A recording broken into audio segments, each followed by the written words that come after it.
My last video about sublimating, I told you I was going to try tumblers next, and here's a video about it.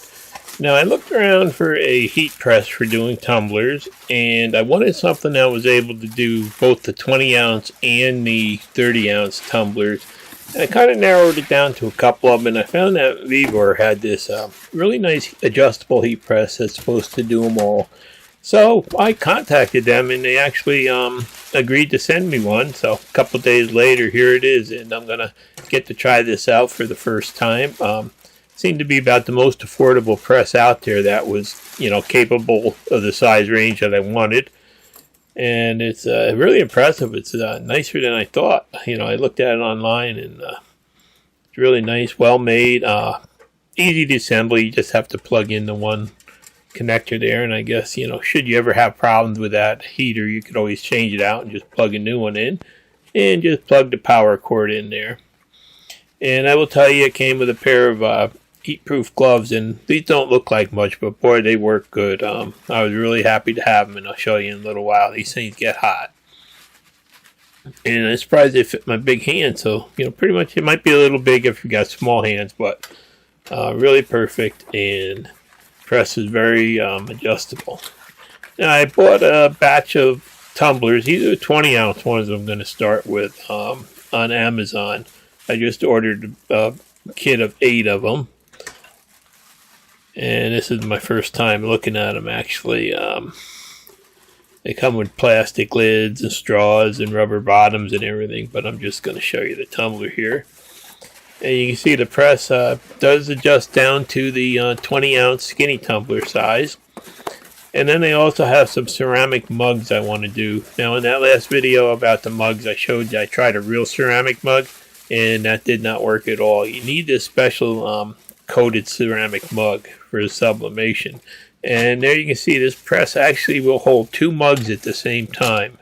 It's wide enough to do 2 at once, so that's really a big plus for it too. And it's super adjustable, just pretty easy. Just turn those knobs in there and you go from one size to the next. And you can feel the amount of pressure when that clamp goes over center there, so you can set your pressure using those knobs. And there you can see a little better from the side how it just it's really well made. Works good. And it's very adjustable, which I really wanted to be able to do the bigger size tumblers, and most of them will only do the 20s, or you have to buy a special attachment for the 30s. Now, it does have a 1 button on the front that adjusts your temperature and your time, and it's a little confusing. Sometimes you have to hit it a couple times to get the temperature to change. But there you can see I'm adjusting the temperature, and it does go up over 400 degrees Fahrenheit, a little bit over that. And then you hit it again, and let's see, you can see there's the temperature it's at, and then you've got the countdown timer, and the timer you can set. So there you set the timer number, and sometimes you have to hit it a couple times just to get the setting that you want to change. But there you can see it counts down when you hit the button, and a little dinger goes off when it's done. So you can see the heat does go up really quick on this thing. It heats up fast. And I did do a couple different temperature checks while I was running, and I'm finding that this actually, once it comes up and equalizes that temperature, it's actually 20 to 25. Some areas may be about 30 degrees lower than what it says on the front there. So I'm going to, use that to adjust my times. But for the most part, it's pretty consistent.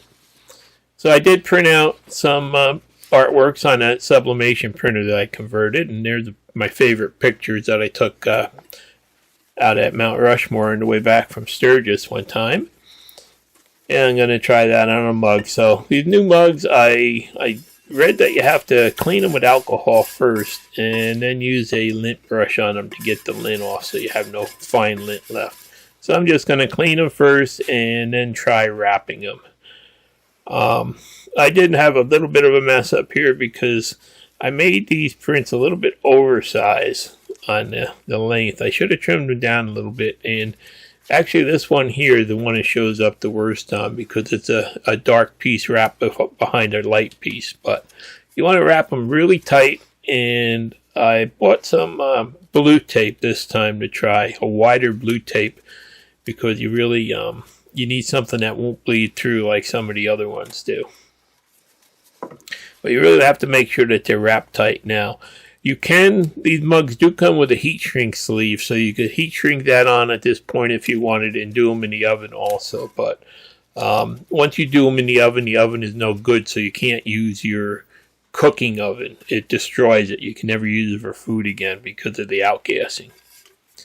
So I got that wrapped as tight as I could. And for my first try, you can see I did get some little lumps on the bottom corner because I made the piece too long. But I know to trim it better next time. And I'm just going to finish wrapping up the other two here. And then I stole my waste parchment paper, and I'm going to take some slices of that and just use that to wrap around the outside, so anything that bleeds through doesn't get on the heat pad in the press. And again, I'm just going to roll this around there and try to keep it tight, nice and tight on there, so there's no spaces or wrinkles under it to cause damage to the sublimation. And just going to throw a piece of tape on there, and then one big piece on the end there, and then roll the top side in. And have a package that's all ready to go. So this is actually the first time I'm trying this, and this is, all going to be a big surprise to me. First thing I did is I adjusted the press, and it said to do like a medium pressure. So I played with that till I got that about right. And you see those knobs in the back there, you turn them to add pressure or release pressure on it. And then I'm just kind of guessing at my number. I'm going to use 400 like I have been on everything else. And I decided to try 50 seconds and then rotate in another 50 seconds. I don't know if it's right or not, but this is my first test one. So there it is. I slipped it in. I did put a little black Sharpie mark on it, so I knew which side was up, and that, I had rotated it pretty close to 180 degrees at the flip. So here we go. We do the first 50 seconds at 400. And then when the little ding beep goes off, I'm going to take it and rotate it approximately 180 degrees. Start the timer again for another 50 seconds. And then when that time's out, I decided to, for some reason, just take it and just rotate it a couple degrees, like 45, and then just do another 5 seconds. I don't know why. You really don't need that, but I did it. I was just having fun, I guess. And I'm just doing the first one before I do the rest of them, just to see exactly what it looks like if I, got the timing close, or, if I burned it or destroyed it or what else. So, and this is where those heat gloves come in handy, because that thing is hot. Without the glove, you can't handle it or do anything. You could wait for it to cool down, but I'm trying to, get this video done, and I want to get on to the next ones.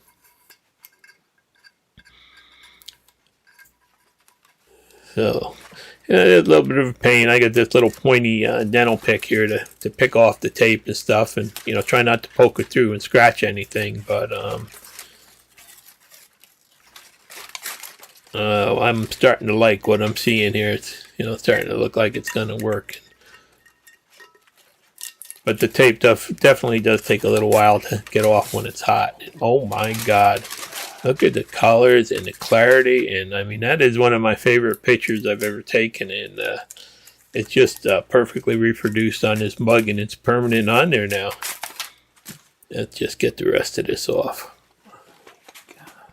Now I'll show you in a second. There was one spot where I overlapped the seam where you can see a dark shadow, and really doesn't look bad because it's on the edge of a tree, but I'll fix that next time by doing some better trimming.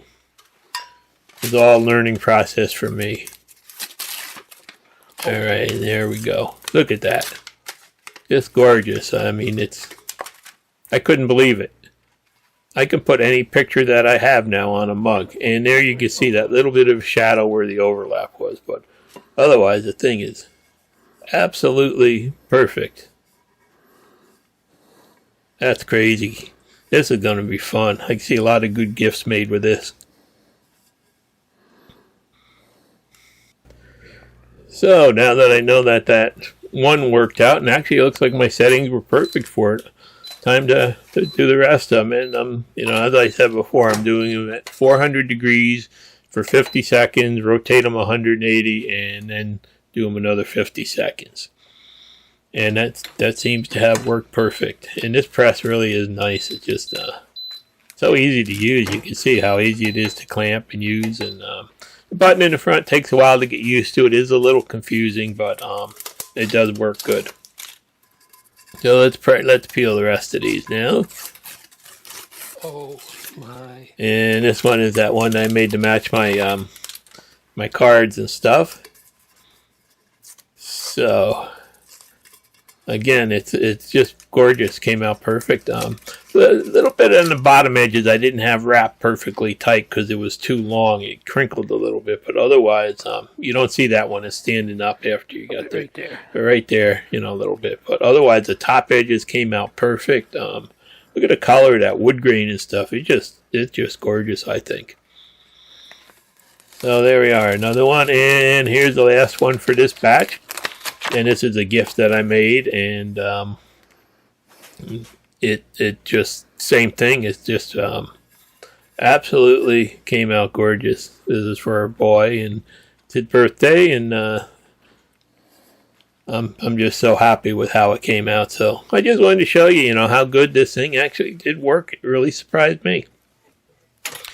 So now I'm going to switch over to mugs. You could do two at a time, but I'm just going to do one in the center here at a time.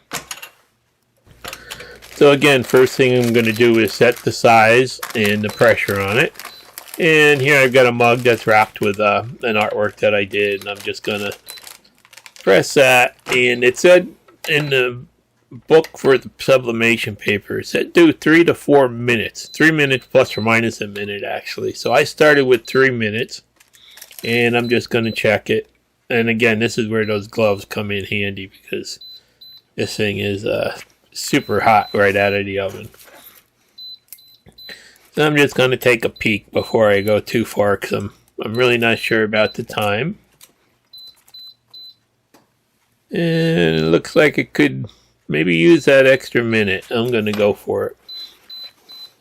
So I'm going to put it back in the press for 1 more minute. And I'll show you in a second, but one thing that I did find out is that about a 1/4 inch, maybe a little more of each side of this heater doesn't do as good a job as the rest of the mug. So you have to keep your artwork away from the edge. Okay, so there it is. And let's just pull this off, take a look at it. This stuff is just so easy to do once you get that printer set up and just do some artwork. You could put anything on, a sub blank. And there it is. Same thing. Came out beautiful except for right there. 3/16 of that edge did not get properly sublimated. It's a little bit lighter than the rest. So next time I have to remember to keep the artwork away from the handle a little bit. And there you can see just barely a little bit on that because it's not quite centered, but the rest of it came out gorgeous. So this time I'm going to try a second one for 4 minutes without stopping in between here and see how that works. So I got this one in here for 4 minutes. And again, you have to be very careful handling this. And let's peel this off and look at it. Beautiful job. This time I twisted that artwork a little closer to the handle on this one side. You can see it's a little bit lighter with the 4, but on the other side you can see I've got an extra 3/16 gap and it came out perfect. So it's a matter of sizing the artworks right, and you just push that button there to shut it down. So in the end, I just wanted to show you how this press actually does work, and this is how I'll be doing mugs from now on, and tumblers, and got some 30-ounce tumblers coming soon, and get them in. But these things do make great gifts, and really easy to make once you get the artworks and templates down. And I am very happy with how this machine worked here. Seemed to be the most affordable machine that would do all the different sizes, and I think it was $139 when you log in, and then you can get my 5% discount, and they don't charge sales tax or shipping. So, I think it's a pretty good bargain, and you can see what it does. It's just completely beautiful job. Now I wanted to show you this. My wife just finished up a Mortimer the Mammoth, and this thing is just so cute. I figured I'd throw this in at the end here just to show you she's still working on these animals whenever she gets a chance. So in the end, as with all the Vevor stuff that I've tried so far, this thing actually does the job, and it does it very well, I think. So I don't know how long it lasts or anything like that, but I'm very happy with it. And I'll put some links down there if you're interested in getting started in this stuff. Thanks for watching. Please subscribe.